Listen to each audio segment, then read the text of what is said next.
So I hit record. Oh god, my things are way too high. Have I been super loud to you guys this whole time? Oh, I don't know. Did you break something already?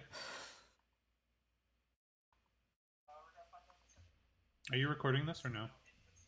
Nope, that means you broke something. That's perfect. Great. Good start, Jace. Thanks for breaking things. And I got it. hopefully, Did you figure it out? I did. Hopefully there's not too much background noise. I mean, this microphone's pretty directional and it's got a filter on it, but these Okay. walls aren't exactly the thickest walls on the planet. Yeah. We try and do our best. That's fine. And, like, there's a dog okay. barking. There's, like, a window right here, and there's, like, a dog barking, so... No. We like dogs. Dogs are great. You guys will worry about the edit. Anyway. Yeah. No, you guys. And by you guys, it's just Josh. It's Yes. not me. Josh will worry about it. It's fine. I'll work it out. I got it. We're good. We're okay. This Okay. is fine. Everything is awesome. Everything is cool when you're part of a team. I'll try not to be too awkward. Also, sick Lego movie reference there. You're welcome. That's what I'm here for. I make all the puns, all the references. It's what I do. It's my thing. And then Jace is just poopy pants McGee over here, so it's fine. I'll take it.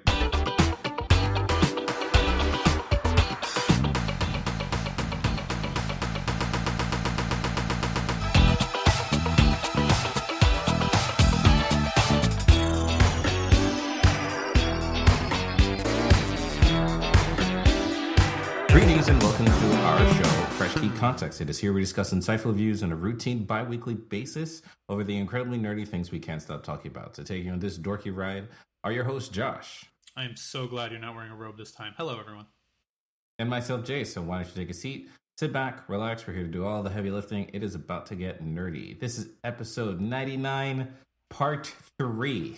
So, how many points can we put after the 99 until we hit 100?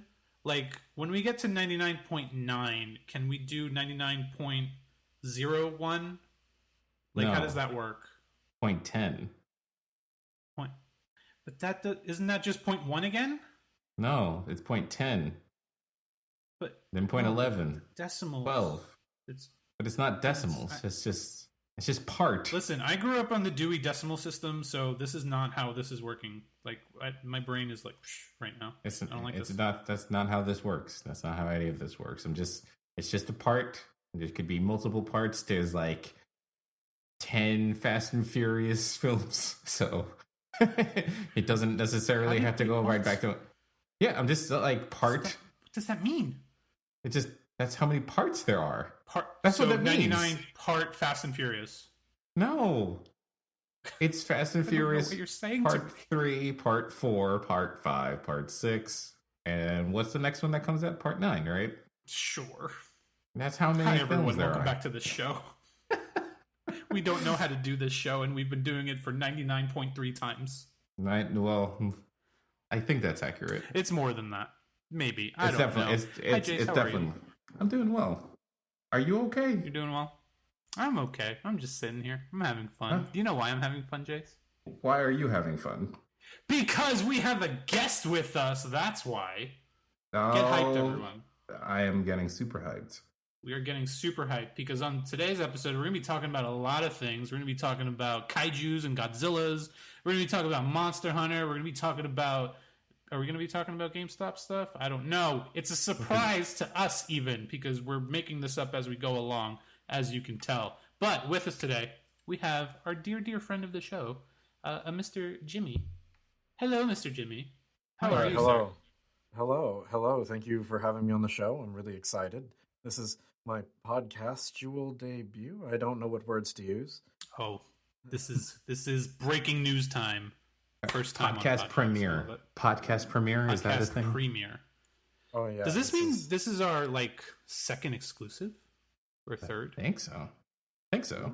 God, we're just You could say breaking that. in all the exclusives. I love it. All the How you exclusives. doing I today, love Jimmy? it. I'm doing quite wonderful. I'm happy to be here, like I said. So it really puts Yeah, that sparkle at the end of the day. And today was actually pretty smooth for me, so I'm quite happy with that. Well, I'm glad. Love You to want to hear tell it. us a little bit about yourself, like what you do? I hear you do some dabbling in the little picture drawings as well as some musical talents. I'm hearing. So primarily, I guess you could say that I'm a filmmaker. I've worked in TV, I've worked in film, I've worked in the news even. I also am a classically trained artist. I like to make monsters, and I'm a musician. I like to make music that nobody knows exists. So those are kind of the things that I do for the most part. Love it. I mean, that's awesome. We'll probably, if you're okay with it, we'll probably throw. You shared some stuff with us in the chat there. If it's okay with you, can we put it on the website so people can see that if they click on the link and stuff like that? Yeah, as a matter of fact, that's like perfect. Awesome. Perfect. Yeah. So you guys can go check that out as well if you would like to see some of Jimmy's art. It's pretty great. It's fantastic. I love it.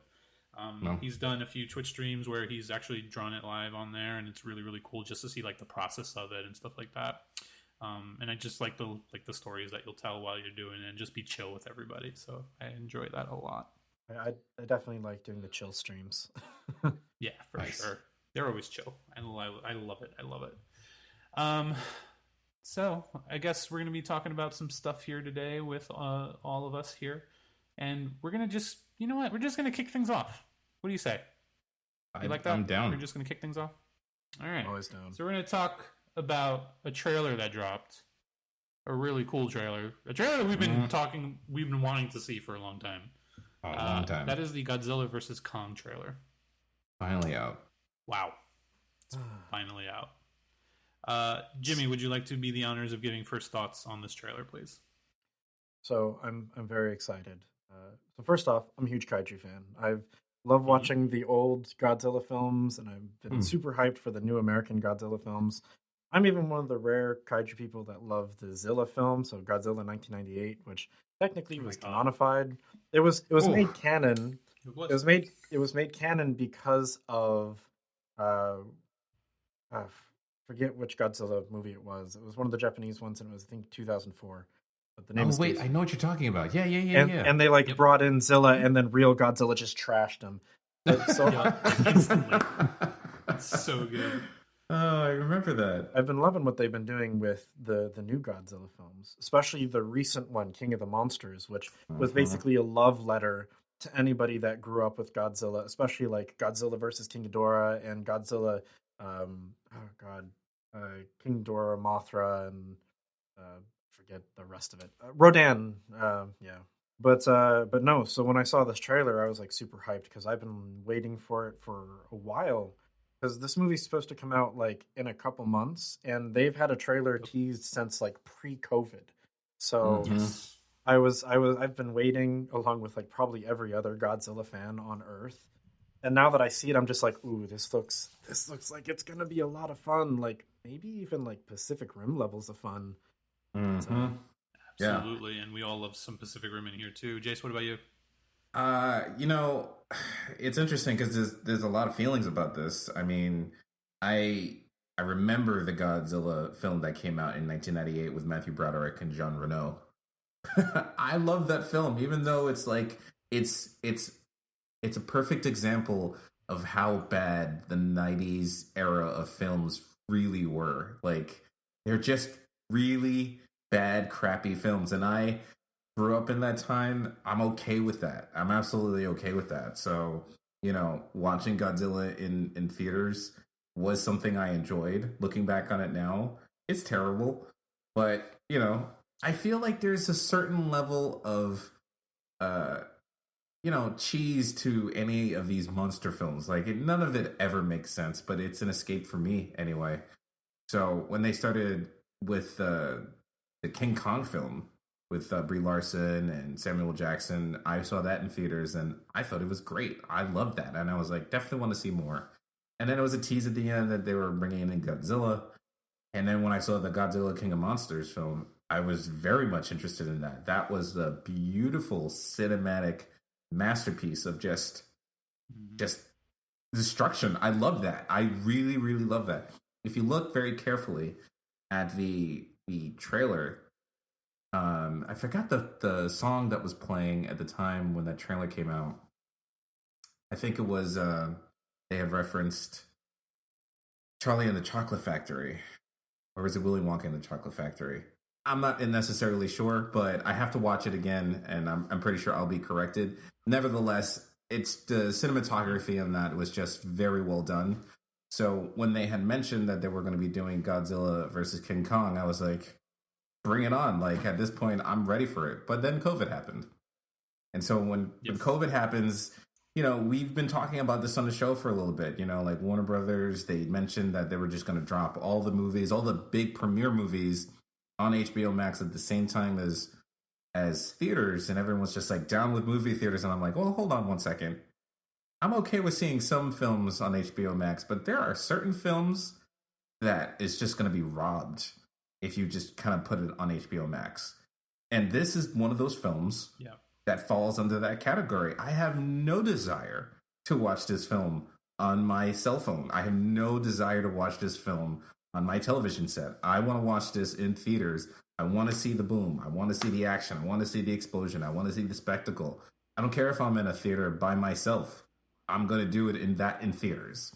So watching this trailer kind of was an affirmation that, yeah, I'm definitely interested in going through this process in theaters. I'm looking forward to it. Yeah, definitely. And I agree with you. And just going back on what you guys were saying about like King of the Monsters being, you know, like this love letter and all this stuff. I do remember being somewhat critical, and probably too critical, when we did our Godzilla King of the Monsters review a few episodes ago.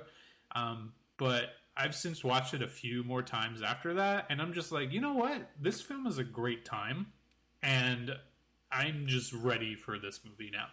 And as much as I would love to see it in a theater, you know, big screen, speakers blasting everything, I still think it's going to be a good time on the smaller screen. Really? And as long as I get to watch it, I think it's going to be fantastic. So I very much understand the convenience and the requirement of having to have something on a small screen because of COVID. But I'm going to have to agree with Jace here that there is going to be part of the experience lost. When I saw King of the Monsters in theaters, and I felt every hit, I felt every scream, like that is an experience that really I want to feel. Like, I saw Pacific Rim, IMAX 3D, that was a time that will forever be like cemented into my brain. Part of why I got into filmmaking in the first place was because you go to the theater, you see this big spectacle, the sound along with a screen larger than any television or computer screen, and it is an experience. And I feel I do understand that same kind of confliction, you know, with Kong versus Godzilla, because you are gonna miss parts of those hits unless you have like a full-on like surround sound system or like a full home theater setup. I feel like something definitely might be lost there. That said, I still think it'll be a fun time. Now, Dune, on the other hand, now that's a totally different story anyway. That is a totally different story. Right. But yeah, no, I agree with that 100%. Like, would I want to see this in the theater? Absolutely. Because I was actually reminded earlier today, it never fails. We always have to talk about Marvel in some way or another. I was hoping somebody this was going to be... Yeah, somebody linked to me a video. They were like, "Hey, have you seen this before?" And it's a really old video at this point. It's the reactions, crowd reactions from the Endgame theater, and like you hear people screaming and cheering and doing all this stuff. And I had this like one single tear, like, damn, I really miss like the theater experience, and especially with what you're saying, like just hearing everything, feeling everything, and just watching that big spectacle, like you just said, on that big screen. Like, I miss that, and I want to go back to that so badly. And I feel like if, in a perfect world, if everything was back to normal, this would be the movie that I would absolutely be front row center. Well, not front row, obviously, but I would be right there at the theater to go watch this movie, ready for it. Sadly, we're not going to get that. But yes, I still can't wait for it. I still would love to see this movie, no matter what capacity. I have a decent TV. I have a decent sound system. So, I mean, it'll be okay. So I really wish I did have like some type of surround sound at this point in time, though. But the actual film, the actual shots themselves, Like, what did you think of the trailer? Like, did you like what you see? Are you hyped for it? Like, what's going on? What are we thinking, Jimmy? Looks gorgeous. I'm super hyped for it. I'm kind of curious to see where they go with the story, because Sure. obviously aesthetically looks great, but the story, and I mean, big monsters punching each other. I don't need much of a story there to enjoy it. But I do like at least something there, and I'm a little bit concerned about who they're going to decide wins it. There's been rumors here and there that they might make Kong win, which I don't know how I would feel about that if they decided to go that route. But we'll Sure.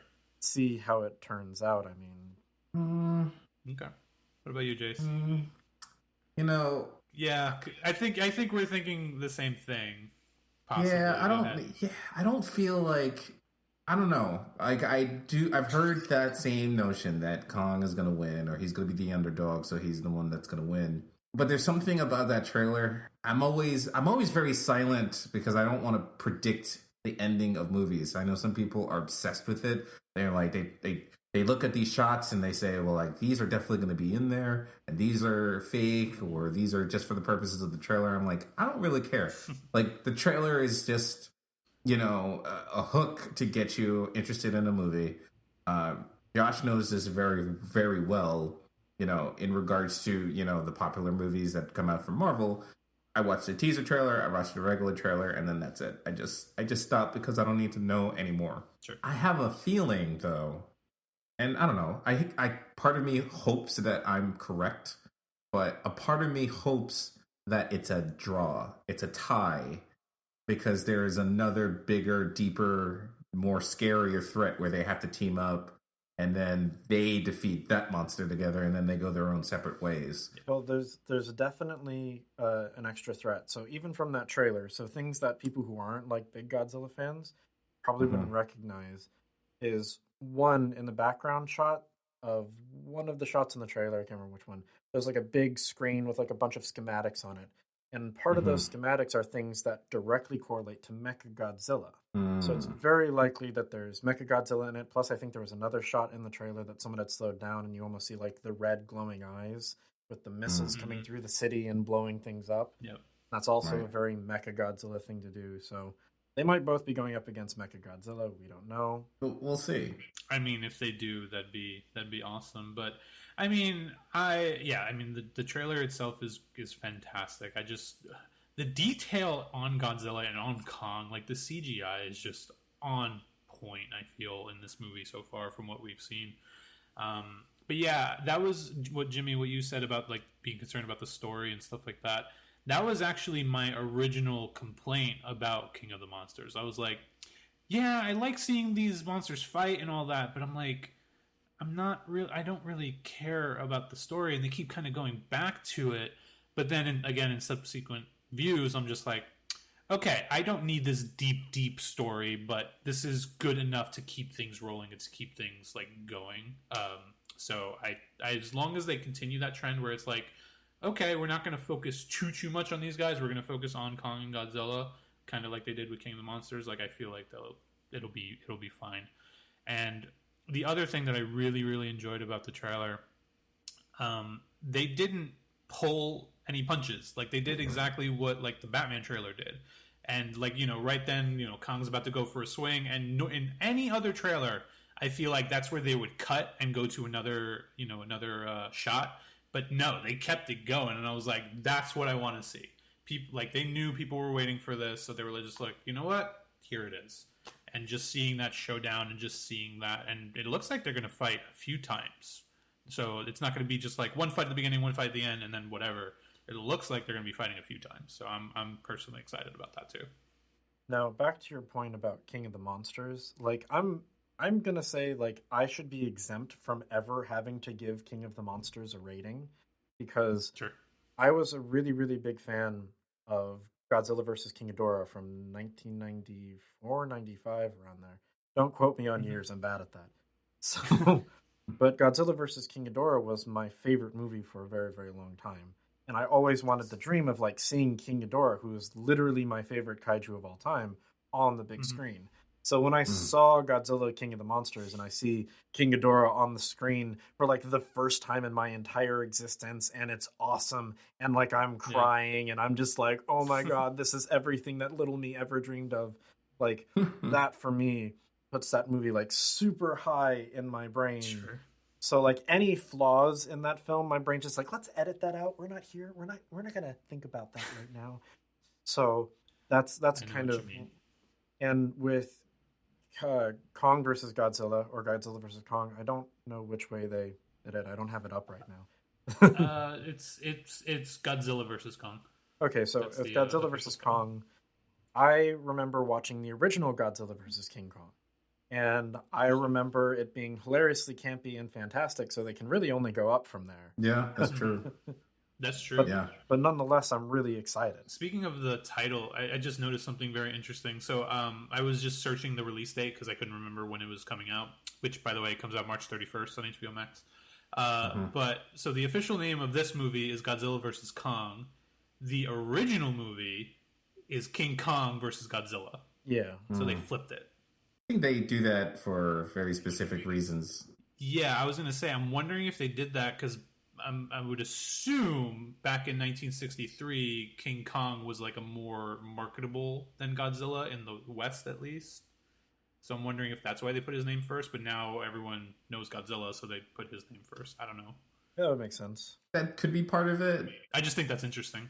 It is, but you also have to remember, like, we're in 2021 now, so there's a ton of movies that exist right now, and it's almost impossible to have an original title. So you'll notice sometimes, like, if they do, like, going right back to Marvel, there's the Avengers. It's not the Avengers, it's Marvel's The Avengers. But you'll notice also that if it's Doctor Strange, it's Doctor Strange 2016. It's because there is another film called Doctor Strange, and it's from a different year. So there's a little tiny nuances there. So if there is Godzilla versus Kong, and before they had a film where they had those two characters, it would just be easier for them to just flip the title around. So that way it's just a unique title. Sure. That makes sense. I can see that. I can understand that. Yeah. And asterisk it aside, to go back to what I was talking about before with trailer music, I got confused. I apologize now. I was getting confused with World of Imagination, the trailer song that was on Ready Player One. I got that confused with Claire de Lune that was in Godzilla King of Monsters. Because they both have that wonderful, beautiful type of melody. And I conflated the two, so I apologize. Now, Claire de Lune is what I was talking about. But that song, I think that came out for Comic-Con, I think. That one just really grabbed my attention. I was just like, whatever Jimmy, you said the same thing that I said, where, you're watching a monster movie, so the plot is going to be relatively thin. So for me, like, these things usually don't bother me too much. Like, I know that I paid money to watch monsters fight on the screen and destroy cities. So I'm already sold. You just have to make that happen. And like, I'm okay with scaling back the story because it doesn't necessarily have to make sense. So, how it happens and why Godzilla seems to be acting out of character, I'm sure there's a reason. Or, a freighter, hit a bank and destroyed one of Godzilla's only children. I don't know. I don't know what's going to happen, but I'm kind of glad that I don't have to make up that story because it's going to be paper thin and it's cool, man. It's really cool. So a lot of the older Godzilla films also had like very flimsy stories or plot points that didn't make any sense whatsoever. And so to me, it almost just feels like an extension of that, where it's like, the plot doesn't matter. We know what you're here for. Like, take my favorite Godzilla versus King Ghidorah, from like 1994 and 1995. I really should look that up. But with Godzilla versus King Ghidorah, like, you've got these people from the future that came back in time to stop King Ghidorah, but wait, they're not trying to stop King Ghidorah. They're trying to bring Mecha King Ghidorah onto the scene. But wait, King Ghidorah was actually made from Dorats, which came from the future, but are now in the past, which now exist in the present. And wait, we have a robot that kind of looks like Rimmer from Red Dwarf, but it's not Rimmer from Red Dwarf, and he's a robot, and he's trying to kill everybody. Oh, wait, there's Godzilla versus King Ghidorah. Wait, Godzilla wants to still kill people. Wait, what's going on here? Like, it's a mess of a story, Right. but it's so much fun, and it, like, captivated young me, and, like, I never really put too much attention to it. Like, Godzilla versus Megalon. That's another one where it's like, oh, this is bad, but it's so much fun. Like, especially because Godzilla vs. Megalon, they bring in Jet Jaguar, who is like a fan favorite at this point amongst kaiju fans, because he's like a Right. big robot guy that grows really big, Right. which is very tokusatsu, which is the whole genre. I think this is what a lot of people had to say about Pacific Rim, the first movie and the sequel. I mean, Pacific Rim, by all means, should have been bad, but they put a lot of great work into it. They casted really good actors, and they delivered this wonderful movie that, as I always say, stands the test of time. And then to go from that to the sequel, where everything looks very cartoony and the story, I'm like, no, I don't think it downgraded. I think that's the standard. I think you got something fantastic that was against the grain and is rare. Like, I think normalizing that would be out of the ordinary, because Pacific Rim the sequel is the normal. Like, I'm okay with that. Right. And it's just going to be that campy movie that came out after Pacific Rim. It's okay. I had to shut off every bone in my body to watch the sequel to Pacific Rim, because to me, like, Pacific Rim was a movie that was made specifically for me. Like, Guillermo del Toro probably was, like, looking at my dreams, reading my diaries, and he's like, all right, Jimmy wants this movie. We're going to make this movie just for him. And then the sequel comes out, and the sequel's not bad.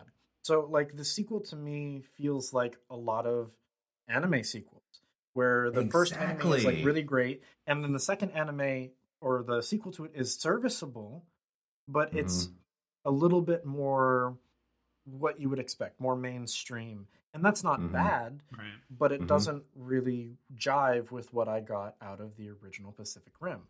With me, for the original Pacific Rim, I'm getting out like this, oh, this is just, the world that they have built makes sense, and it's fun, but it's not too far. And then with the next one, it's like everything just kind of like seemed like they were trying to push it too far, and it just didn't work. Right. For me, it didn't work. I don't think that it's the worst movie on the planet. No, I've seen those. No, I just think that I have to agree. It is the normal. It is the average film, but it just doesn't work as part of the Pacific Rim stuff. Right. That said, there's a Pacific Rim anime that's going to be coming out on Netflix within the next couple of months, and it's done by the same studio that did the Blam anime and a couple other anime. And so hopefully that's good. So we'll see. They're also making a Godzilla anime, and I'm excited for that too. Nice. Hell yeah. Nice. It's going to be awesome too. By the way, Jimmy, Godzilla vs. King Ghidorah came out December 14th, 1991, originally. Wow, it's even older than I thought. I mean, I saw it on VHS, and I was like small, so I don't know. I was born in like 92, so like... So we're all excited for Godzilla vs. Kong. Yeah, I'm kind of in the mood to rewatch the 1998 Godzilla movie again. Like, I just want to see how bad it is. I just want to see it. It is so...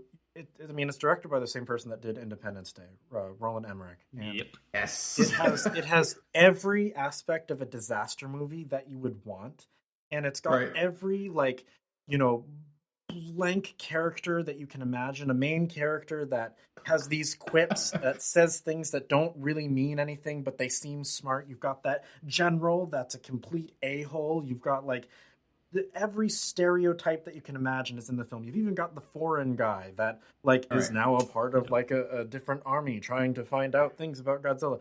It is so generic, and to me, that makes it even more fun. Because it's like you've got these generic action destruction movie characters, and instead of it being normal destruction, you're just like, well, let's give it like a weird Godzilla monster. Let's just like throw that in there. And the dynamic is hilarious. Like, Matthew Broderick being Matthew Broderick with Godzilla does not work, and it's great. It is great. It is great. That's a lot of fish. When you should that's a lot of fish. Yeah. And I'm low key kind of sad that they never went ahead with the sequel, because the sequel would have been against all of like the baby Godzillas and what that would have entailed. I am surprised that they didn't, because I don't know how unsuccessful or successful it was, but I do remember it being very much talked about when it came out. Oh yeah. I mean, to me, the sequel was the animated series, and that is probably the one I would say legitimately good thing about that movie, that it brought about that animated series that came out around the same time, because that animated series was dope. Yeah, that animated series was absolutely really amazing. I'm actually curious, because I know we have some more monster things to talk about, moving from film to games, but I'm actually very curious as we make that transition on what Godzilla actually did on Rotten Tomatoes. Which one? The 2016 or 1998? Oh, 1998. It sits at a sexy 15%. And the audience score is, who want to take a guess, Josh? Is it 9? No, it's higher. Oh, higher? Okay. Look, you know what? Let's go with 20. Oh, close. 28%. Am I too high? 28. 28%. That's fair. You know, I'm not going to lie. I may have watched it again last year, but anyway. It's terrible. It absolutely is a terrible movie by any means. But, I mean, at the time that I believe it did well. It did well. I think, like many Godzilla movies that aren't like the main one Godzilla movie, it just kind of falls in that same realm of that. Oh, it's slightly campy.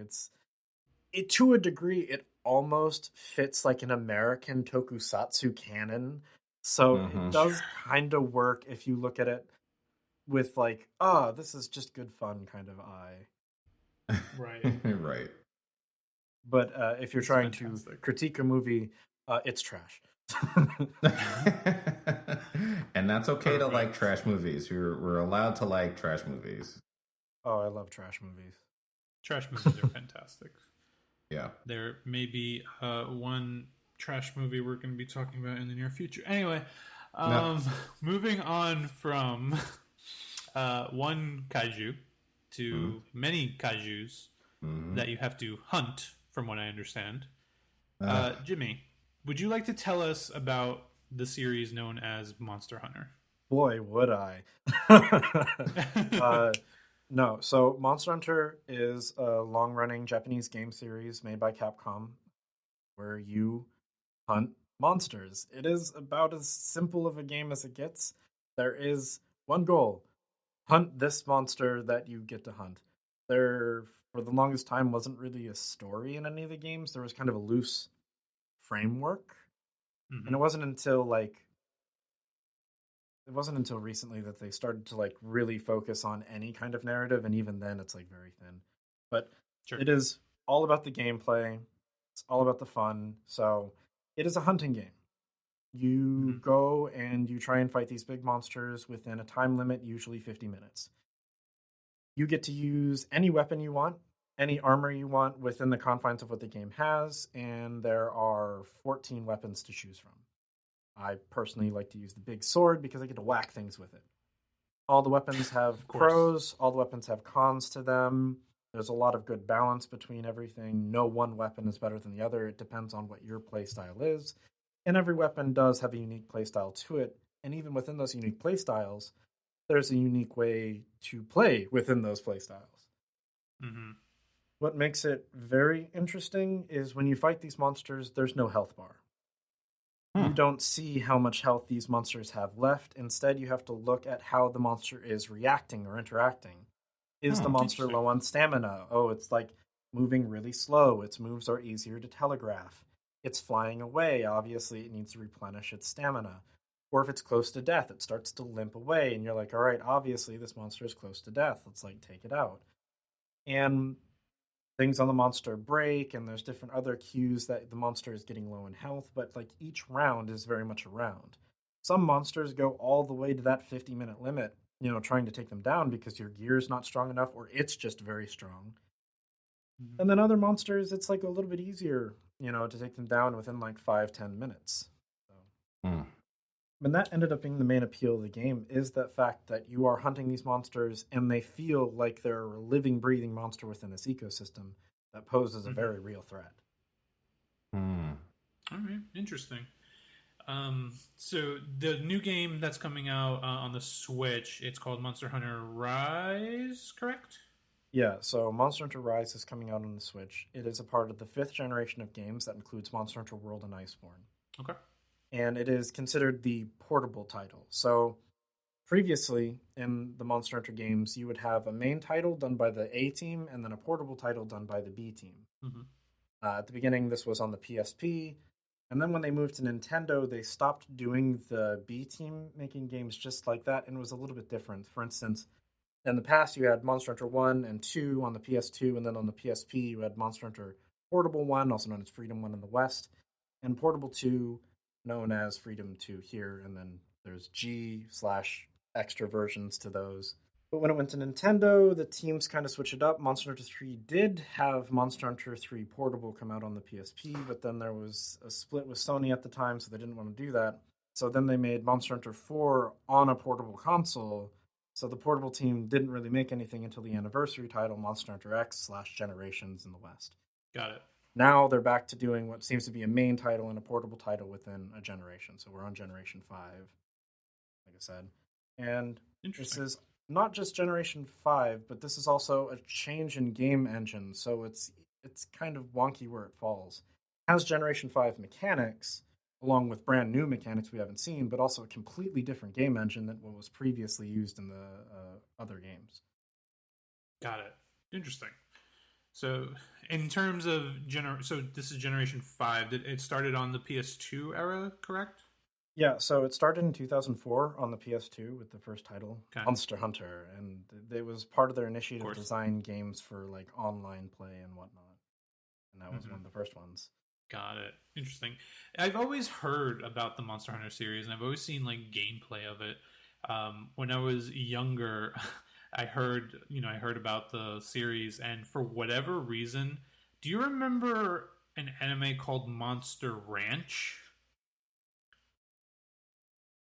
Yeah, so I used to get Monster Hunter and Monster Rancher like confused. I thought that was the same thing, and I was like, "Oh, I want to play that game because like I saw I saw the anime or whatever, and I'm like, I would be into that." And then I finally like realized what it actually is, and I'm kind of like, "Oh, well, maybe I don't want to play it." So like, it's always like interested me, but I've never like made that jump.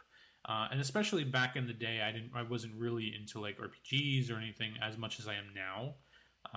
So when you said that you wanted to be on the show, and I was like, all right, definitely, let's come on and everything.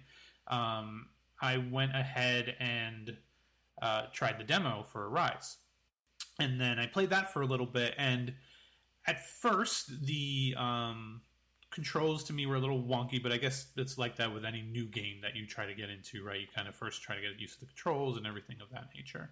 But once you got into it, and then when you were talking about a few moments ago about, sometimes these monsters can take like 50 minutes. In the demo, I felt like I wasn't taking this thing down, but it had only been like maybe 5 minutes or so. And I was kind of like, am I doing something wrong? Is there something that I'm supposed to be doing? And then maybe like 20 minutes in, I finally was able to take it down. And I was like, okay, so I was doing what I needed to do. It just took a decent amount of time to bring it. So it is interesting now having played it and all that stuff. And I don't know if I would continue per se. I might. We kind of talked a little bit before the episode that it was a limited release demo that we found out.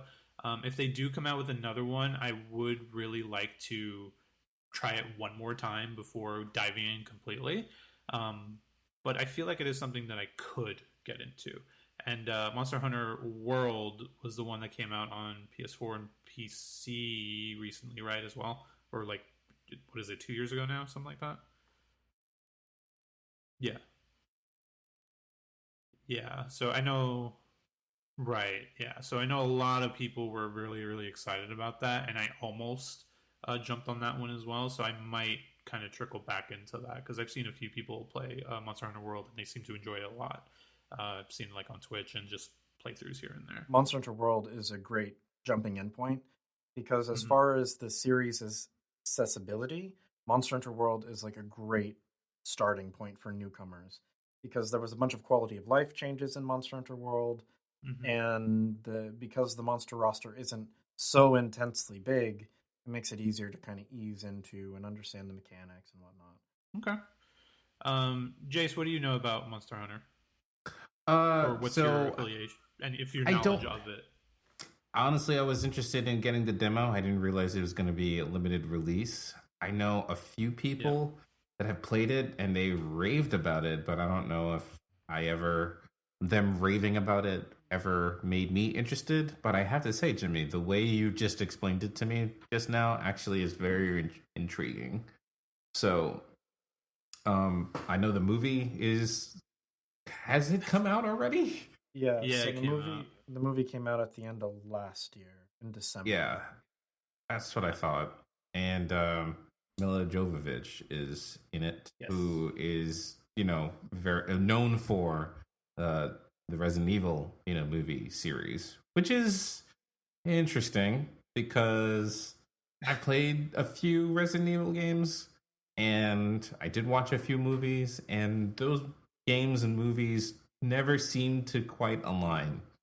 And I was looking at it after like the Resident Evil series finally was finished, and I wasn't even aware that they made so much of those movies. Yeah.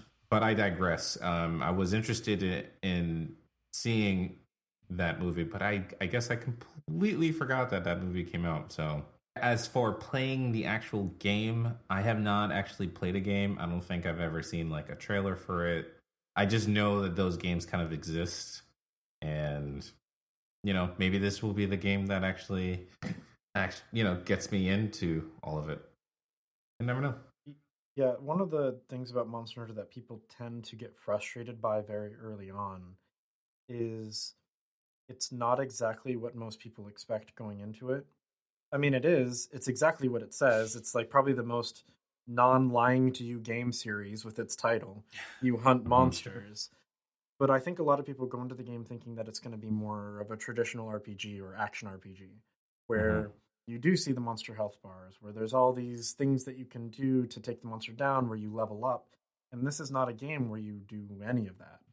You don't level up. You can get new armor and craft things, but also you can get so skilled at the game that you can take down a big monster using the starting weapon and no armor whatsoever.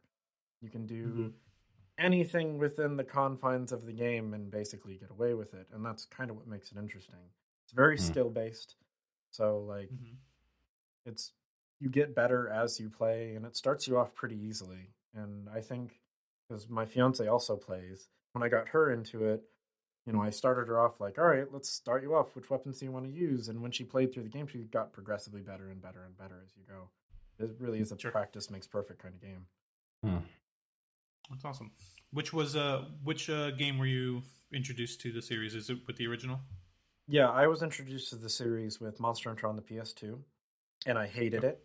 No, that's interesting. Why'd you hate it? I understand that. So Monster Hunter on the PS2, you attack with the joystick controller. I think the right Oh my analog gosh. stick. Yeah, so you attack with the right analog stick, and it is very wonky controls. And I was like, I'm not here for this. So I like put it down and shoved it away for a while. I maybe got to Rathalos, so that I got pretty decently far as the story campaign went. And I was like, I can't do this. This is just pain. True, absolute pain. So I decided, all right, I'm going to put this away. So like a year passes, and I get a PSP for my birthday, or for Christmas from my grandmother, because my grandma's like, do you want an iPad or a PSP? And I'm like, I want a PSP, please.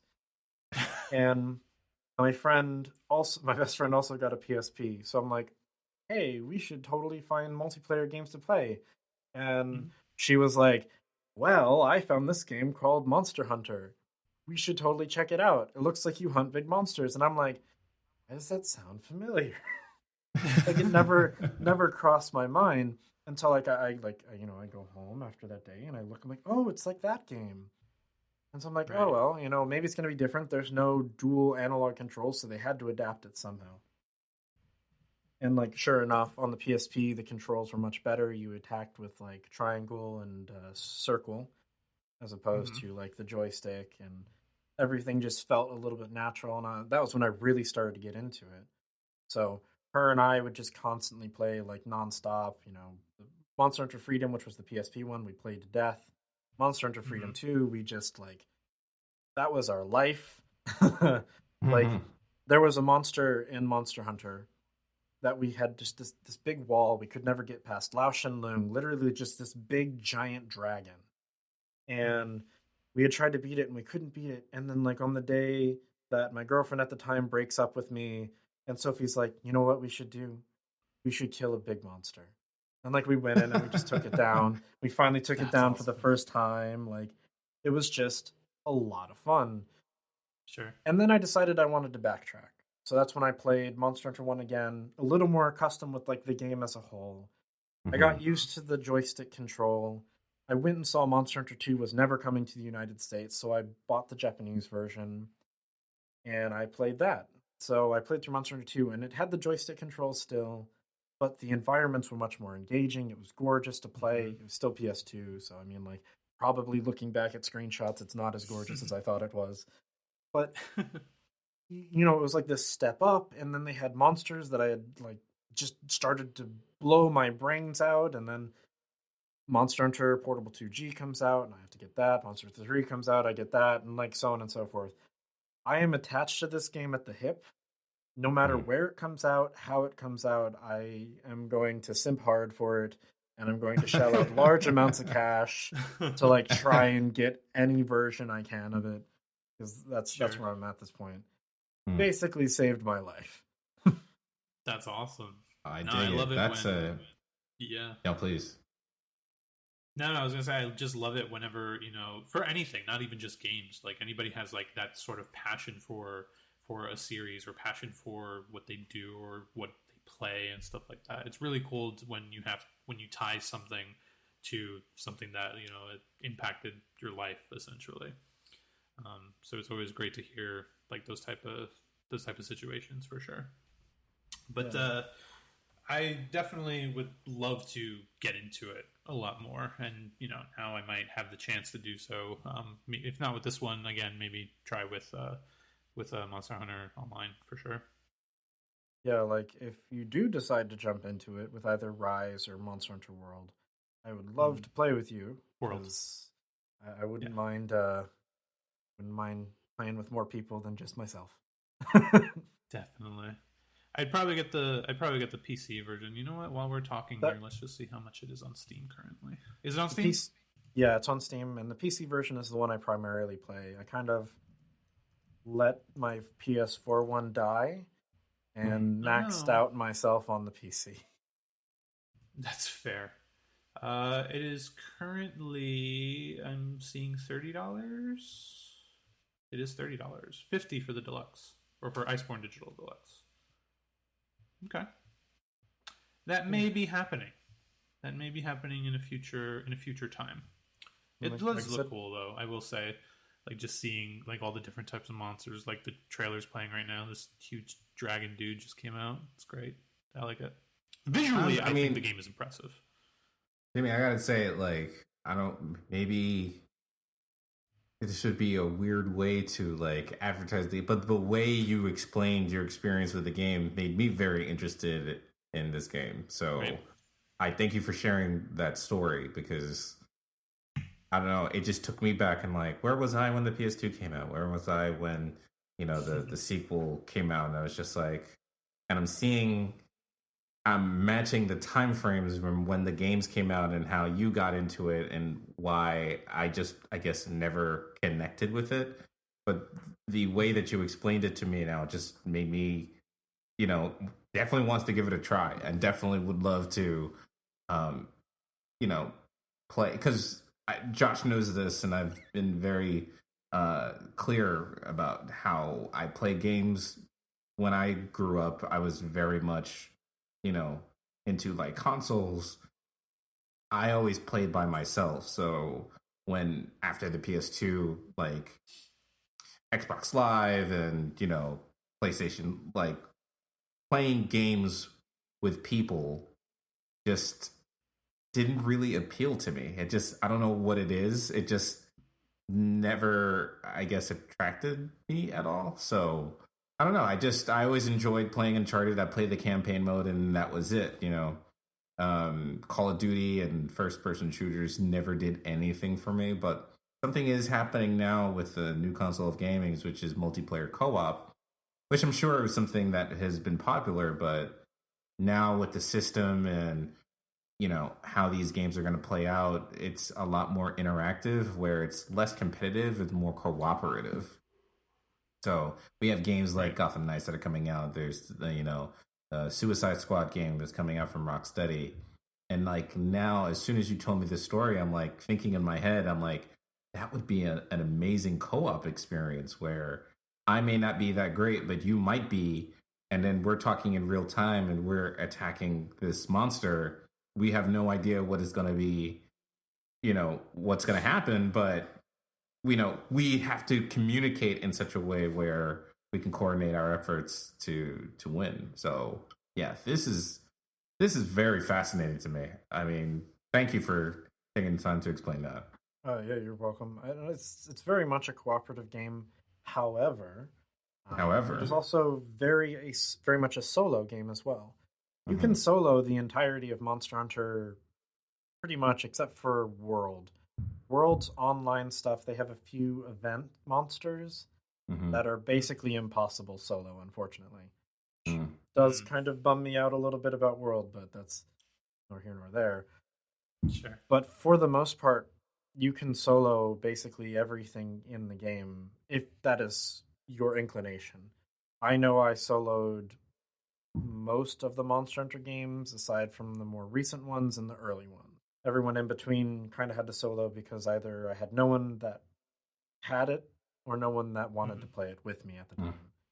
So, it is a game that can be played solo or cooperative. It is not a game that is competitive, though you will run into people that believe it is, but it's I mean, there's always a group that will try to play ranked anything. So yeah, I understand that.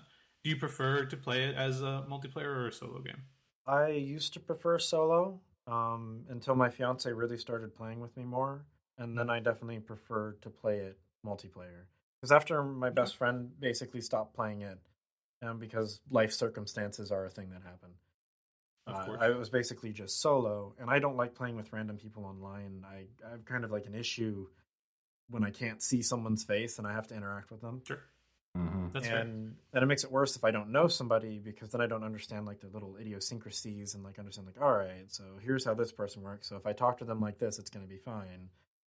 Oftentimes I'm like over in my head going like, oh God, if I do something wrong, like how mad are they going to be at me kind of situation. So I like to play with people I either know or solo. Fair. Okay. Yeah, I mean, I'm interested, especially again with the, just like Jace has been saying, with the way that you've been kind of giving us the whole ordeal of it. Like, I'm interested to pick it up now more than ever before. So thank you for giving us all of that. Do you know, like, you've been sitting here talking about like your favorite games, like your favorite. This, would you consider this your favorite game series? I would have to say that definitely Monster Hunter would be considered my favorite game series. I have a few that come to a close second. Okay. Well, what is that close second? The close second would definitely be like Final Fantasy, which I'm a huge fan of Final Fantasy, and a whole host of JRPGs for that matter. And of course, Elder Scrolls. Well, there you go. That's another one.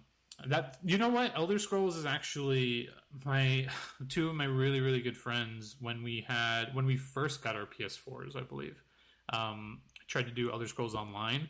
I just couldn't get into it. We played for, I don't know, a few hours, and that was just a series or that game, I guess, particularly. I just never got into it. And then I never played Skyrim, even though it's available on everything.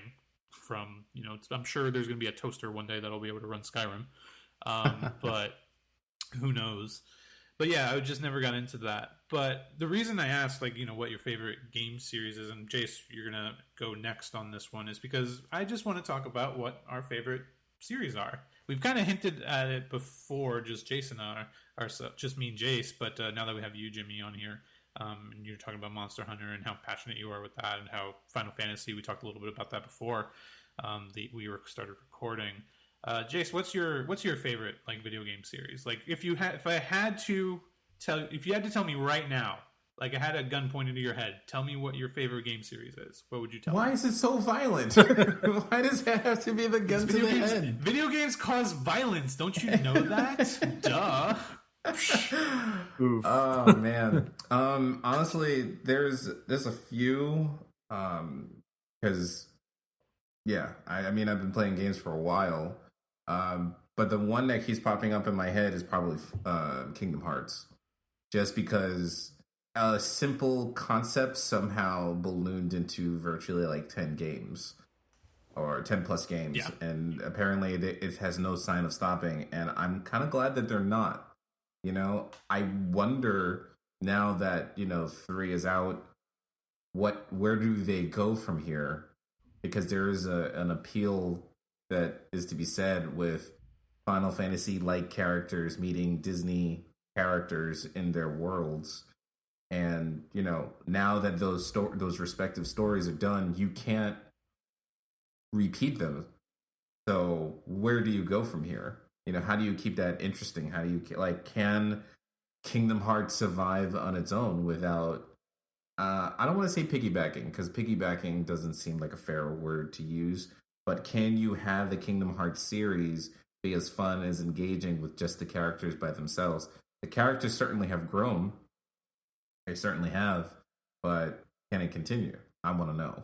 I mean, I feel like we will know.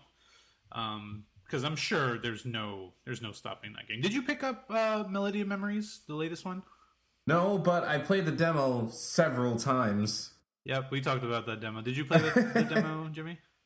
So I am a relative newcomer to the Kingdom Hearts series. Okay. I was never really raised on like Disney and stuff. My mom was very anti-Disney for one reason or another.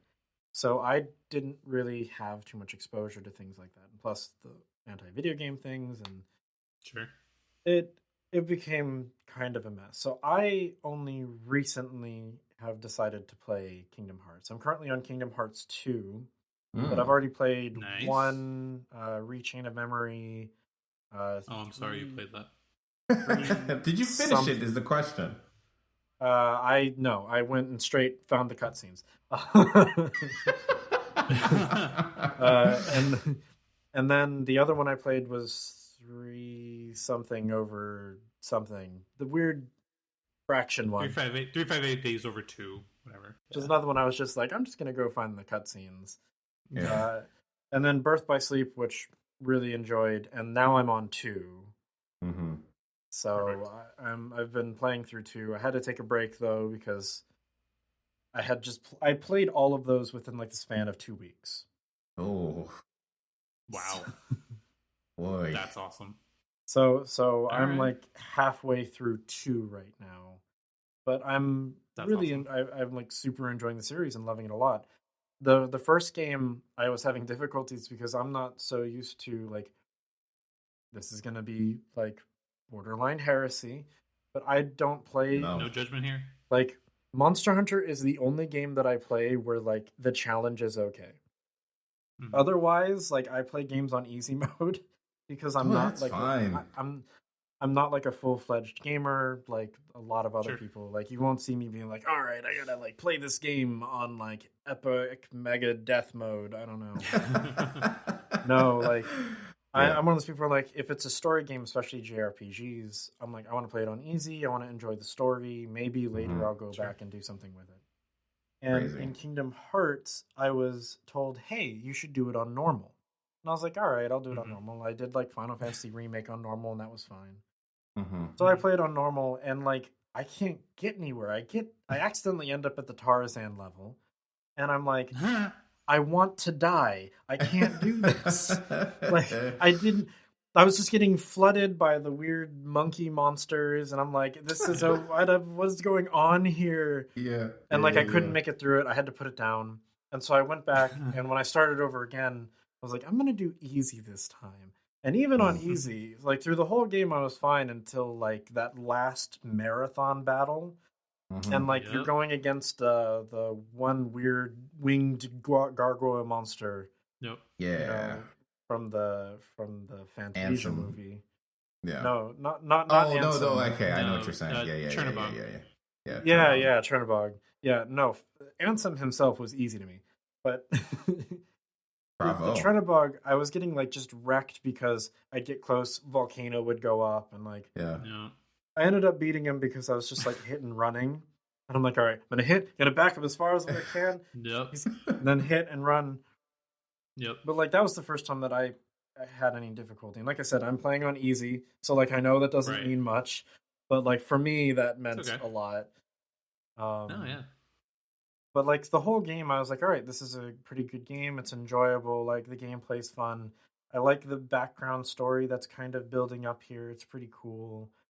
But then like I finished the game, and like that last cutscene hits, like right when the beat drops and simple and clean at that last cutscene, and I'm like bawling my eyes out because like every pent up emotion in the game like just like exploded at that moment, because that last cutscene, and like you will know this, is just perfect.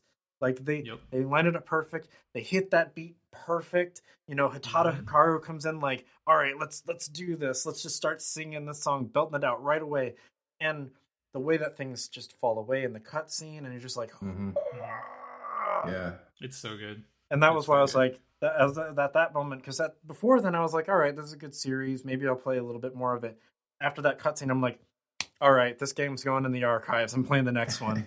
Okay, good. Perfect. I love it. You love to see it. I'm actually kind of curious because I know you said that you didn't grow up with Disney. When playing Kingdom Hearts 1, did that get you interested in wanting to see those films or wanting to know more about, you know, Disney and anything that you may have missed? So I ended up seeing a lot of Disney films, especially in film school. So I did get that exposure, and I do like quite a few Disney films. Okay. My fiance is huge into Disney, so she actually took me to Disney World. So that was always fun. And trying and getting to see that and experience all that was nice. Because I'd only been to Disney World before I had met her. I'd only been to Disney World once before. And that was when my mom went to Europe, and my dad decided to take me to Disney World for the Christmas festival. Because my dad's like, you're going to Disney. I'm making you go to Disney. And I'm like, thanks, Dad. You're wonderful. But it had to take my mom literally going to Europe for that to be possible. I feel like there's a movie idea in there somewhere. Incredible. So to answer the previous question, it did make me want to go and seek the ones that I hadn't seen yet. Fair enough. So then, Jace, your definitive answer would be Kingdom Hearts series as your favorite video game franchise. Yeah, I was gonna say Sonic, but I have to pull back on that one because, like, I've played lots of Sonic games and they're all pretty craptastic. So I'm gonna say no, not Sonic. I did very much enjoy, Uncharted. There's still one more game in the series that I have to play, but I did very much enjoy those 4 games. So 2 games you have to play then. 2 games. Oh, that's right. But I don't have a PSP. I mean, you can borrow mine if you want. Just come on up. Oh, you're such a friend. Thanks. Yeah, I appreciate definitely. That. Yeah, so mine, it's actually also a PS2 series. I consider Kingdom Hearts to be a PS2 series, even though it's obviously gone beyond that. It's a kiddier game that evolves into 3 like teenage games essentially. So I'm talking about the Jak and Daxter series. Yes. Yes. Jak and Daxter, and it's similarly enough to you, Jimmy. At first, I didn't like it. Like, I had gotten the game, the first Jak and Daxter, Precursor Legacy. I'd gotten it, and as a kid, I didn't really know like the video game developers like I do now. So I just remember seeing on the cover it said Naughty Dog, and I'm like, oh, I think that's the same one that's on the Crash Bandicoot cover that I have at home. I guess these guys made this too. I don't know. Let me try it. And I played it for about maybe 15, 20 minutes. And I was like, no, this is nothing like Crash Bandicoot. I want nothing to do with this. And so I didn't sell it or anything. I just kept it on the shelf and it just stayed there. And I'm like, nope, don't want anything to do with this game. Flash forward about, 2 years later, I think, or maybe almost 3 years later, Jak 2 comes out. And I see a trailer for it on TV, like the one of the commercials. And, you see all the shooting and like all this stuff. And I'm like, wait, are those the same characters? Like, is that the game that I didn't like before? But I kind of like what they're doing here. Huh. So I went back, I played the first one, liked it this time, and I was like, all right, well, I immediately need to go get 2. So I got 2, love 2. To this day, Jak 2 is my favorite of the original trilogy. And then right after that, I was like, all right, they got to make a 3. And 3 comes out, and I love 3. Still not as much as 2, but I just love part 3. And then, of course, the year after, they also came out with Jak X Combat Racing, and I was like, this is like the best kart racing game I've ever played. And I'd played CTR, I'd played Mario Kart up to that point, but I'm just like, this is perfect. It's like Twisted Metal meets Mario Kart. I'm like, I'm loving this. And I bought the series again on PS3. I just bought them again on PS4. Like, if they keep remastering these games, like, I'm just going to keep on buying them. Because just the core series and Jak X, I just love the whole thing. And what captivates me the most is, Naughty Dog is very, very well known for like their storytelling nowadays. Like, Last of Us, Uncharted. Like, they're, in my eyes, like their storytelling is unprecedented in the gaming space, at least. And it started with the Jak series.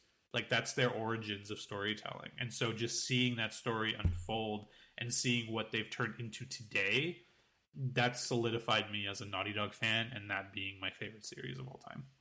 For video games, at least.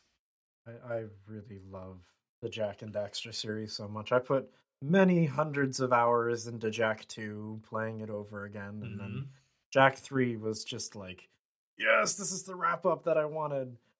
Exactly. I actually started with Jak 2, and it comes to the Jak and Daxter series. Because my best friend, the same one that played Monster Hunter with me, had gotten Jak 2. And they were playing, I'm like, oh, what's this? This looks really cool. And so I started playing it, and I put in so many hours, and I backtracked and played the first one. So, love that game series. They're just so fun, and they're just so like, just the comedy between and the contrast, especially in part 2 between Jak and Daxter. Like Daxter just being this wisecracking jerk all the time, and then Jak just being this brooding like dude, like I'm gonna kill everyone, and Daxter's just like, I'm just gonna be over here having fun. Like I don't know what you're doing. It's just so great, and just all the different things that Daxter says. It's just so much fun, and I just enjoy those games. And I feel like that's a series that I will never get tired of at all, no matter how many times I've played it. And just like, you were just saying, like, I would put so many hours on the PS2 version of Jak 2. Like, I joke and call it, like, baby's GTA, because like it's essentially a kid version of Grand Theft Auto. But like that's what I would do. Like I would just run around the city, cause mayhem, just steal somebody's hover bike and just go. And God, I think I know that map like inside and out. It's insane. I just love it so much. You've played them all, right, Jace? I have not, actually. So I know you sent me a link stating that it was on sale. I was going to get it, but I haven't gotten it yet. So I'm wondering if it's still on sale. Got it. But this pretty much affirms what I had said before, which is any series and video games and whatever console that it is, the sequel is always going to be a leapfrog product. And I've seen this happen so many times.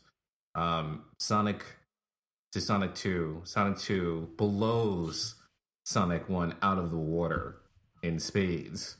I think that's like the perfect, era-defining game. You look at Assassin's Creed, The first one is, I mean, pretty standard. I mean, it's running, jumping, climbing, killing, but then you get to Assassin's Creed 2 and, that game just explodes in, its Yes. ability and what you can do. You look at Uncharted. I mean, we've talked about Uncharted so many times. Uncharted is this really ambitious game that's on the heels of like the end of Tomb Raider. So by any stretch, Uncharted should not work, but I mean, it's great storytelling. Nolan North is phenomenal in this role, and then Uncharted 2 comes out, and it surpasses everything in every way: gameplay, storytelling, scenery, and just the places that you go. It is just such a fun. I have lost count how many times I've played that game. That game is phenomenal. You just saying, for this game series, Jax 2, it's essentially the same thing. That 2 was just a much better, much more enjoyable game that got you interested in the first one. So I don't know. Yep. Exactly. I think we should do a study on this. Yeah, I would say so. And for your information, yes, the sale is still ongoing on the PlayStation Store. Usually $40. It is $14.79. So you save 63%, and you have until February 11th to pick it up. And it comes with Jack 1, 2, 3, and Jack X. I know, is what you're saying. So it is a very, very good series, and I really wish that they made another one, even though they technically did, but we don't talk about that game. So yeah, it's Jack and Daxter: The Lost Frontier. For anybody that doesn't know, it's a very, very bad game. It was not made by Naughty Dog. It was made by, was it made by Sony Bend, if I'm not mistaken? That's usually how it works. Let's find out. No, it was not made by Sony Bend. It was made by High Impact Games. There we go. That's the PSP one, right? That is the PSP one, yeah. And High Impact Games, they also did Secret Agent Clank and Ratchet & Clank Size Matters. So, sorry, not exactly the best of things. But yeah, we don't talk about Jak and Daxter: Lost Frontier. But yeah, the rest of the games, top notch. Toppy notch. So this brings us to our next discussion about, would you ever want to see any of your favorite franchises like done like a proper remaster? Because earlier this week we also got the Mass Effect Legendary Edition announcement, where it takes Mass Effect 1, 2, 3, remasters them into 4K. And, textures are new. The gameplay has been tweaked a little bit to be made into, more modern, kind of like, everyday lifesaver type situations.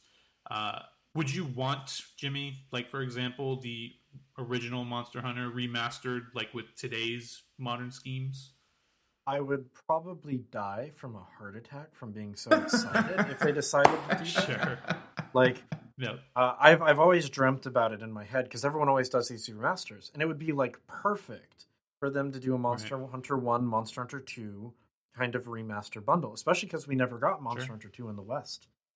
And if they just updated that gameplay and then updated the textures and maybe fixed the hitboxes a little bit, like they wouldn't have to do much, and like released it even on like the Switch of all things, like that would be just like, fine. I would just scream, have a heart attack, come back to life, scream again, and try and wake everybody up in the house, I guess. I would just be way too excited. Like, I would feel the same way. I would love to catch that on camera, actually. Like, I would feel the same way if they remastered, like, Final Fantasy 1, like, the same treatment that they're giving, like, 7, for instance. Because 1, I don't know how much you guys know about Final Fantasy 1, but Final Fantasy 1 is much shorter than the other Final Fantasy games. I think it's only about like 14, 15 hours long in terms of gameplay. But it is also one of the original Final Fantasy that actually have a fantasy setting, which is another reason I'm kind of excited for the Final Fantasy 16. But if they gave that like another remake treatment, I would be like, yes! Like once again, screaming, heart attack, screaming, heart attack. So Just that I- loop. I'm always excited for remastering. What about you, Jace? I got my request answered when they made Final Fantasy VII Remake, because I played Final Fantasy VII. I don't know if I had explained on the show my history with Final Fantasy VII. Final Fantasy VII came out. I saw the commercial for it. I wanted to play this game, and I had a friend who had finished it in like record breaking time. And he was like, "If you want it, it's yours. It's like $20." And I'm like, "Heck yeah, let's do this." So I get the game. I'm playing it, and my brother comes into the room. He's like, "What are you playing?" And I'm playing Final Fantasy VII. I'm so excited. And he's like, "I want to play that too." And I was like, "All right, you have a memory card. Go ahead." So I was making progress, and my brother played more than I did. And then one day I had time, so I'm going upstairs. I start my game, and I have my memory card in the slot, and it says, "Please insert disc 2." And I'm like, that doesn't make any sense. So I turned the game, the console off. I turn it back on. I pull out my memory card. I put it back in. I load my game, and it says, "Please insert disc 2." And I'm like, huh. So I look, and I see that the date that it was saved matches the time that I was not near the console playing, so I'm like, okay, so my brother erased my game. Oh no. I go to him and I said, like, "Hey, I couldn't help but notice that you erased my game." And he's like, "Oh, no, I didn't do that." And I'm like, "But you're on disc 2." And he's like, "Yeah, I know." And I'm like, "But it's like there's no one else here. It has to be you." And he's like, "I didn't do it." I'm like, all right, I'm clearly going around in circles, so let me just start over. I'm sitting there, I'm getting progress, I'm getting towards the end of disc 1. I go to sleep, I wake up the next day, I turn on the system, and it says, "Please insert disc 3. And I said, oh my god. So I went all the way back to my brother, and he's like, "Oh, no, yeah, I didn't do that." And I was like, "But you're literally finishing the game right now. Like, there's nobody else." And he's like, it's just, you got the wrong guy. And I said, okay. So I had to learn to pull out my memory card just so he didn't erase it. But I have this love affair with Final Fantasy VII because I know it so intimately. Like, I know everything about Midgard because I had to play it so many times in order for me to progress. Right. So by the time I finished it, I was very excited, and I've been saying, like, Final Fantasy, Final Fantasy X came out for PlayStation 2, and then they were making the sequel, and I was like, what about Final Fantasy VII? Like, you need to remake that. PlayStation 3 comes out, they made the tech demo. Obviously, I was really excited because I thought they were going to make an announcement. Nothing. And in the meantime, they made Kingdom Hearts, and they threw all Final Fantasy VII characters in that. They made the tech demo. Nothing happened with that. They made a Final Fantasy VII Advent Children, and I'm like, guys, what are you doing? Like, I want you to remake the game. Can't you just do what I asked you to do from the beginning? So, PlayStation 4, they finally made the announcement, and now it's here. So, now that I have it, I'm very, very happy with what I have. But I would love an Uncharted remake. Absolutely love it. I would, like, fall on the floor. Well, I was going to ask, do you think it's too early for an Uncharted remaster? But then I realized that Uncharted 1 came out in 2007. Yeah. And I keep it would thinking not be too it's early. like, that was like a year or two ago. But no, that's literally over 10 years ago at this point. So the reason why it wouldn't be is because if you had the game mechanics, advanced game mechanics that you had in Uncharted 4 for Uncharted 1, it would be a very enjoyable game.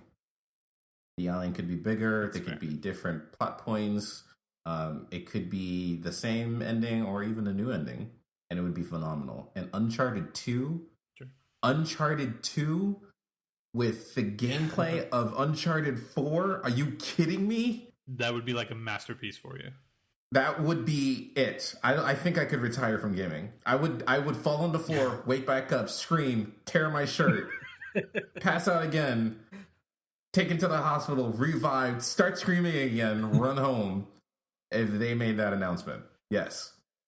So what I'm hearing is I need to get both of you just 24/7 doctor support when these games, or if these games are ever announced, because you will both have heart attacks, you will both scream your lungs out and fall on the floor.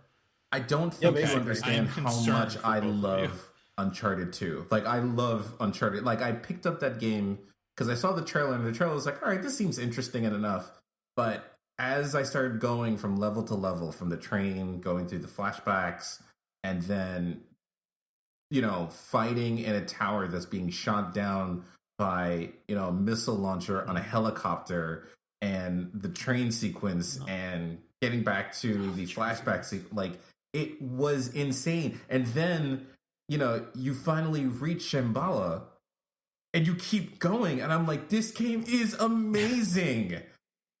And then you get the showdown with the villain, and I'm like, this is the best game ever. I have never finished a game, sighed from content, and restarted the game all over again, because I was like, I need to play this game again. This game is amazing. That game made me so happy. It's such a good game. In the case of like Monster Hunter with me, like I grew up with that series. That series like helped me in some really dark times in my life, because it was like something there, something that would connect me with at least my friends, or then after that stopped being a thing, I was already in love with the world. And every time that a new game came out, they would constantly try and outdo themselves from the previous game. Like, they're constantly iterating. And so it's kind of grown with me. And that kind of attachment I have with it, it's like, this is my non-human friend. This is my non-human friend series. And that's why I'd be so excited if they went back and like remastered the early ones of that. Right. It's like an old friend coming back. Yeah. Definitely. Yeah, I mean, I would love for you know, Naughty Dog, or even who did the recent Shadow of the Colossus remaster? Was that Blue Point Games? I think it was Blue Point.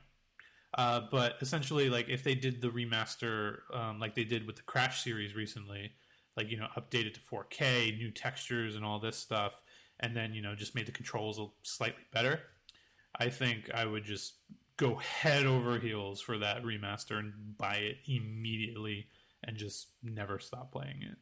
And then the only other games that I feel like I would want like a true remaster for would probably be the original Assassin's Creed, because the original Assassin's Creed, like you were mentioning earlier, Jace,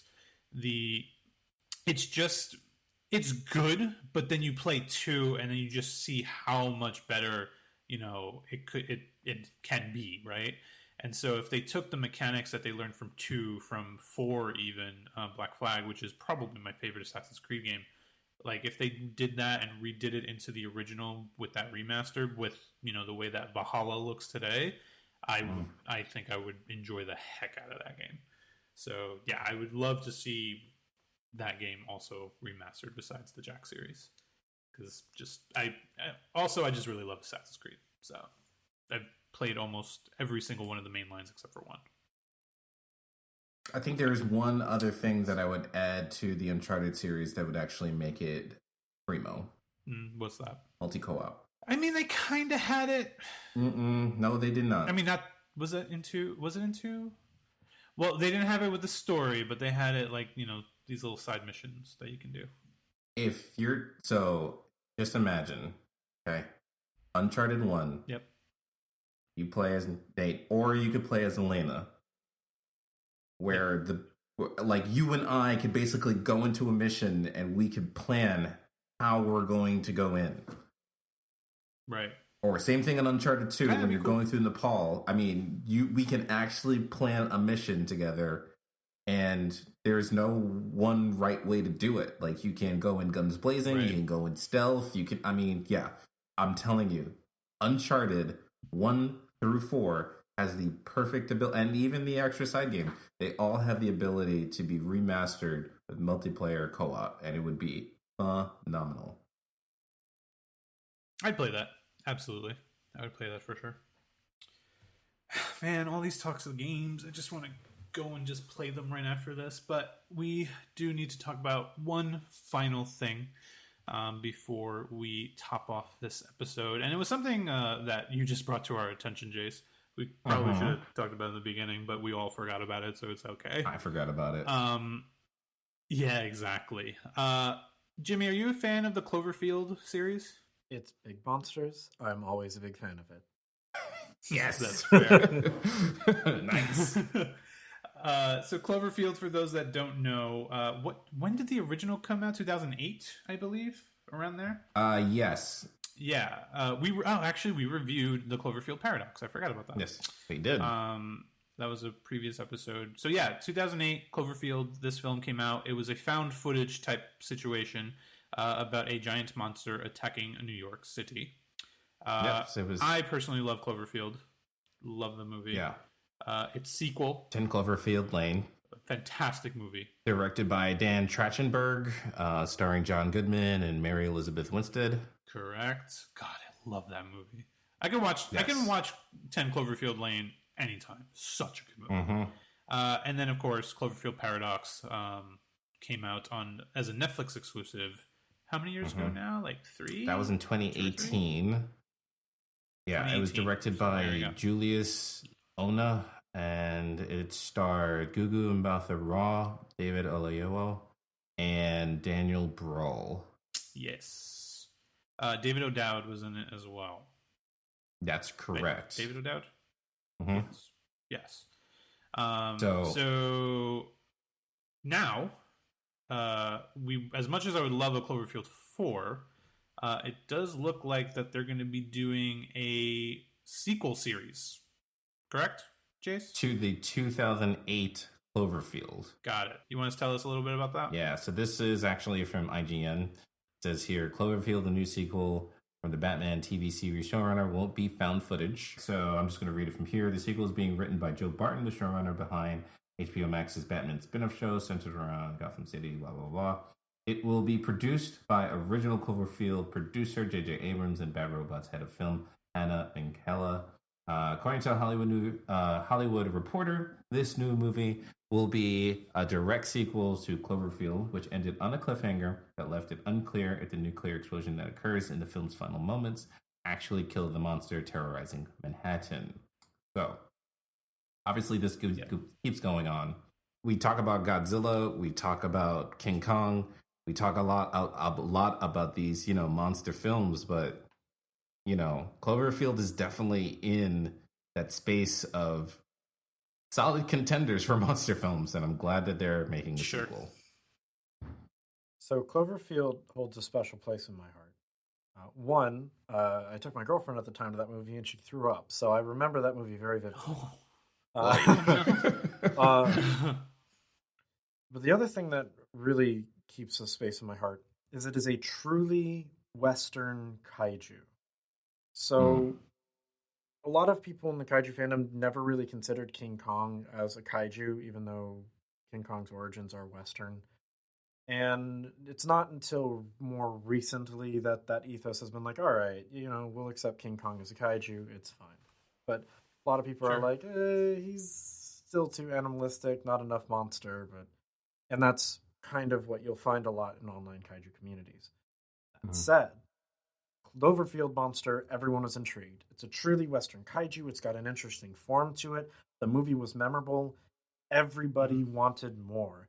I don't know if you know much about the ARG that was going on at the time, like the little websites that had tidbits and more information. Yep. Like the whole thing about the Slusho and its connection to the corporation that made it, and how that probably had something to do with the monster in some way. All the little tidbits that were thrown around. It's like, oh, this is great. We want more of this. And everybody wanted more of it. And I wanted more of it. So this news especially makes me more excited because as we have gotten other Cloverfield tie-in movies, we haven't gotten any of the monster. And I really want the monster. We've had cool things with the aliens, and then we have the intrigue of what's going on Earth during the Cloverfield paradox. But there's a monster. That's what I'm here for. I want to see the monster destroy things. Yeah, no, I'm in that same boat. God, I as much as I love 10 Cloverfield Lane, as a movie, just by itself, the 2008 Cloverfield, it's very mysterious. It's very intriguing. They, show snippets of the monster just hanging around. you see its huge legs just like sweeping over Manhattan and everything, and then you finally see him at the end of the film. And I'm just like, well, I want more of that, like you were just saying. Like, I just want to see more of that world, more of that monster, and what its origins truly are, and where it can go. So I'm hoping that that's what this series will cover, and we get to see more of that, and get to see, just like the article hints, like, was it destroyed at the end of the film? Probably not. We don't know. I'm intrigued to see. Like, I remember when I saw it in theaters, and I remember seeing like the first shot when the Statue of Liberty's head like lands on the ground. It's got like the claw marks in it. I'm like, oh, this is gonna be a ride. And then you see it walk into the city, and you see like the things dangling and falling off of it. Everyone trying to shoot with all the big artillery, and it's like nothing beat that. And this kind of ties back to the theater thing you're saying. When I saw that in theaters, I was there. I was immersed in the spectacle. I was like, this is amazing. I mean, of course, until she threw up, which was like halfway through the movie. So what caused that to happen? Was it something that happened in the movie? So it's kind of a twofold. One, like, a lot of people got motion sickness at the time. I don't know if you remember. Like, there was a lot of, like, news stories, like, people getting motion sickness because, like, oh, you're jostling the camera around a lot, and it's a lot. And two, she was already kind of feeling under the weather at the time. I felt really bad. It was a 1-2 punch, but she like really wanted to go with me, and I was like, okay, high school, it's fun. High school was a time. It's a time. Yeah, it's a time. It's a time. I don't remember if I saw this in theaters. Actually, I don't. I want to say I didn't. I think I saw it later. Cloverfield? Because I don't. I remember. Yeah, because I remember seeing the trailer when I went to go see Transformers, and I was intrigued by that. But I don't remember seeing Cloverfield in theaters. You know what? I may have watched it on Netflix back where you had to order the discs. I think that's where I watched it for the first time. People still do that, no? People still do that.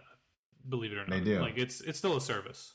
Yeah, but yeah, I think that's how I watched it the first time. Actually, I think it was like one of the first movies that I rented from Netflix that I got in the mail, if I remember correctly.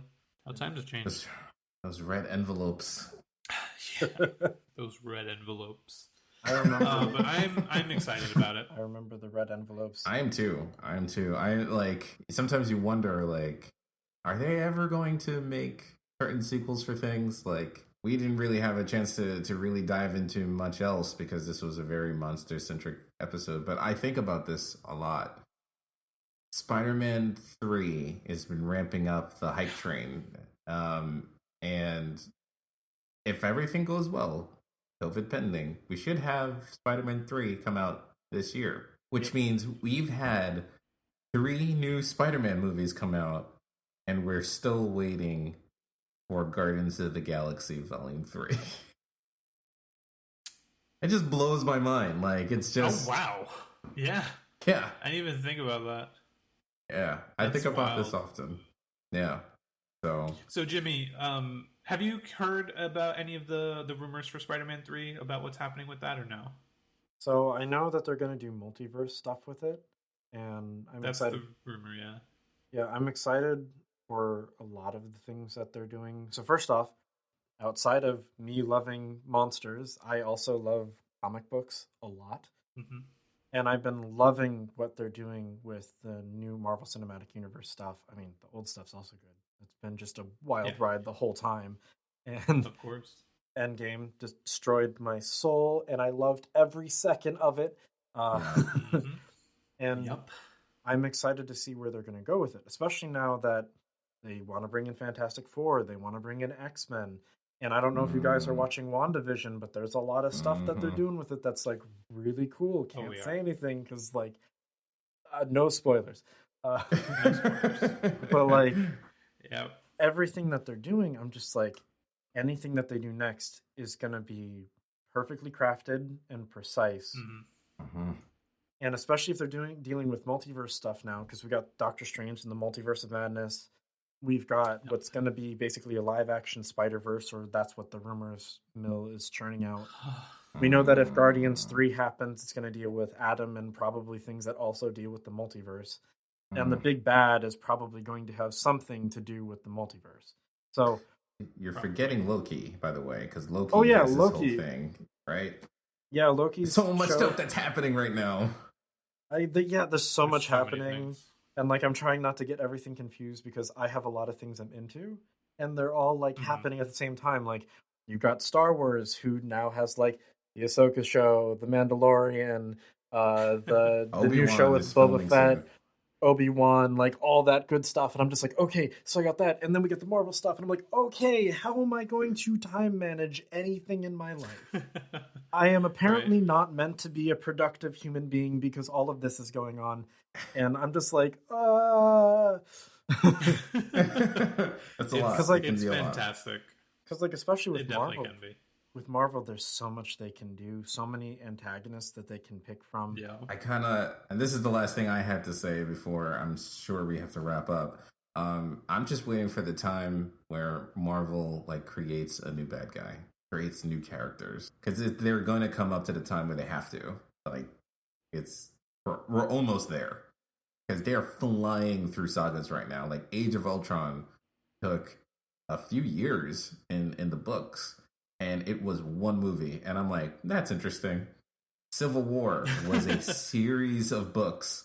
And it's like Captain America Civil War. And I'm like, that's just one movie. Like, what do you have left? Like, we're already teasing the idea that Miles Morales might be in a Spider-Man movie. If not this one, then most likely the next one. And I'm like, guys, Miles Morales just arrived. Slow it down a little bit. His character is not that old. Like I know they want to do like I know they want to do like the new Avengers stuff with like Kamala Khan and like all of them, and I know that that's gonna be cool. Like I would love to see them do new villains. I just want them to do one villain, some justice, and that is Doom. They have not done Doom justice in any of the other adaptations. They need to do him justice because in the comics he is such an amazing character. Not just like a great bad guy, but like a great character in general. And I really want to see them do it well because they could do so much with it. Yeah. Well, and then they can make their own stuff. Yeah, exactly.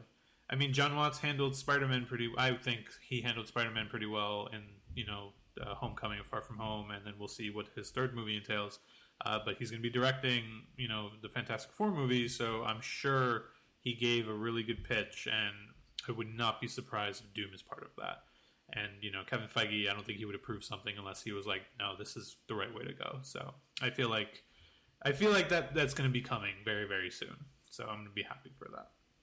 I'm so excited. So exciting. But those are discussions for another day. Yes, I agree. Cool. You can't see me nod my head. Yes. I mean, yes, he was nodding his head to the two of us. However, the listeners who had, are just looking at a scroll bar did not see that. That is correct.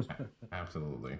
So thanks so much for tuning in. I'll tell you what, if you like what we had to say, you can follow us on Twitter. I am at Jace Rockland, and Josh. I am at JCA90. You can also find us over on Twitter at FGC Podcast, on Instagram as FGC Podcast, or email us at freshgeekcontext@gmail.com. And, of course, to our lovely, lovely guest, Jimmy, would you have anything that you would like to plug for yourself? Well, I don't know how much I'm allowed to plug, so I will plug all you want. Come follow my Instagram and Twitter. They're both at Studio Uteki, which I'm sure someone will type somewhere. Maybe not. I don't know. Yes. And also follow my band at Abstract Phobia because I'm working on an album right now, and then we'll be consistently releasing music because it's about time that I do that again, which I hope you like it. I don't know. It's music. I mean, from what I've heard, I like it a lot, so you should all definitely check it out. For sure. I'm looking forward to it. Yeah. But yeah.